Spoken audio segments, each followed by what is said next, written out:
today we are going to determine the value of Planck's constant using a photocell. So basically what are the apparatus required for this experiment? We need a light source, that is we are going to use in bulb, and we are going to have a photocell which inside, if you clearly look, we do have a cathode.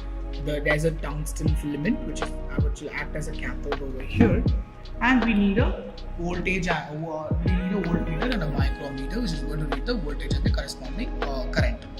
So to start the experiment, basically what we're going to do is, this connection is very simple in this. There's no much connection to worry about.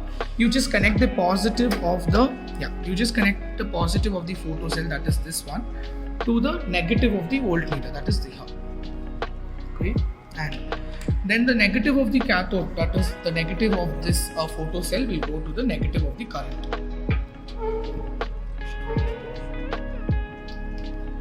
And to connect it, this positive will be connected to the positive. So basically the positive voltmeter will be connected to the positive of the ammeter. Now next. So now what we'll do is, to start the experiment, first you on the light bulb. So we'll keep it a distance of 15 centimeter between these two, approx 15 centimeter. Now we'll on the light bulb leave the light to pass to the cathode for 2 to 3 minutes, and then we are going to start with the main experiment. So here, as we see, we have 4 different types of filters. We do have a red filter, we have an orange filter, we have a green filter, and we have a blue filter. You can start it with any filter, but if you do go in order, it's going to be blue, green, orange, and then red. Okay. So first, now it has been 2 to 3 minutes, so we'll just go ahead and add this filter. Okay. So without adding any filter, it's going to be like this. Okay. So none of these readings doesn't matter actually, basically. So you can just keep it at 0 volts, and you can wait. Now by adding the blue filter, now when the potential is around 0 over here, so we can see that the potential is 0, and we can read a small current over here. So this current is known as the zero anode potential. So basically the reading from the micrometer corresponds to the zero anode potential of the filter. Now what we'll do is, since this is a blue filter, we are going to go in steps. I'll increase the voltage to 0.5.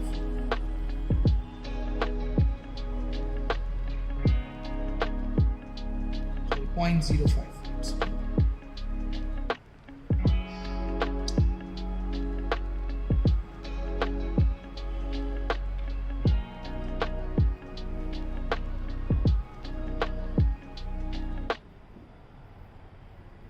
So you can see it's around 0.05.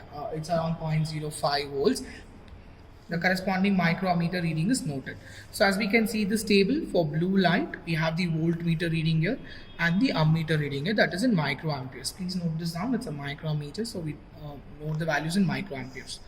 So as we do this, so this is going to be negative. So please note down, the micrometer reading is in negatives.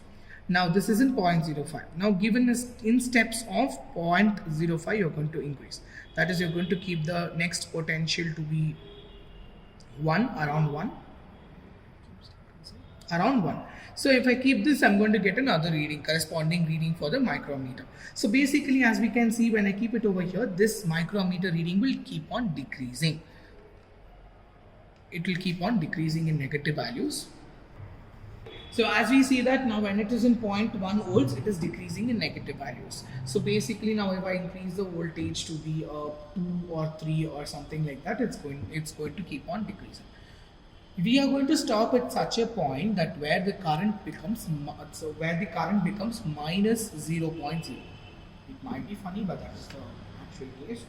So basically, there is a potential which has to be applied across this cathode to get the ammeter reading as minus 0.0. That is known as the stopping potential of the filter. So basically the stopping potential is where the current will not flow. As we can see that it is decreasing, and it's at now 0.02. Now it is change it a bit more. I'm going to get it as minus 0.00. This point is very much important. Please note this down. The voltmeter reading reads as 0.707. And the corresponding value is going to be minus 0.00 microamperes. Now you increase it slowly. You just basically you increase this slowly in such a way that so this is in minus now. You increase this So increase this slowly in the positive direction such that this minus becomes a plus number. Yes, we got it to be around 0.76. Okay, so basically 0.76 is going to be the stopping potential of our experiment for the blue filter. Now repeat the experiment with different filters. That if you just take the blue filter out, you just insert the green filter, and basically same from 0. So basically from stopping potential you will keep on increasing the values and until you get minus. So as you can see, until minus 0.00 to plus 0.00. Then change it to orange, you will get a value, and for red you will get another value. Okay, so coming to the calculation part, it's going to be very simple actually. This calculation is very simple. So you're going to make a table like this, okay, which says blue, green, orange and red, the order in which you put the filters in, and then the wavelength is actually given to you, which is already written on the board as we can see here. That is for red it's given orange, green and blue, and we have mentioned that over here. And we'll calculate the frequency. Frequency is nothing but c by lambda. C is nothing but the velocity of light, that is 3 into 10 to the power 8, and lambda is nothing but the value which we get from here. So we are going to get frequency in terms of 10 to the power 14. So basically it should be in that range. Now the stopping potential, as we know, where it turned from minus to 0 to plus 0, the plus 0 value will be the stopping potential. So if you do write it down over here, it's going to be this one.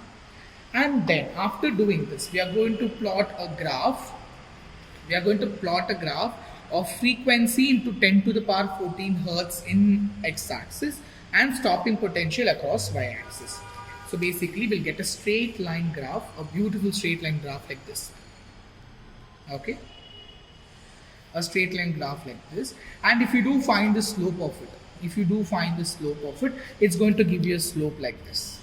Okay, so please keep in mind that it is in 10 power 14, so please take into consideration the powers as well. Okay, and then when we do this, we are going to do the calculation as such. So how to calculate the Planck's constant? The Planck's constant is nothing but basically the charge of the electron, that is 1.6 into 10 to the power minus 19 coulombs, into the slope whichever we got using the graph. So if you multiply these two, we are going to get somewhere around Planck's constant. So this is the experiment of Planck's constant, like an experimental determination of Planck's constant. Thank you.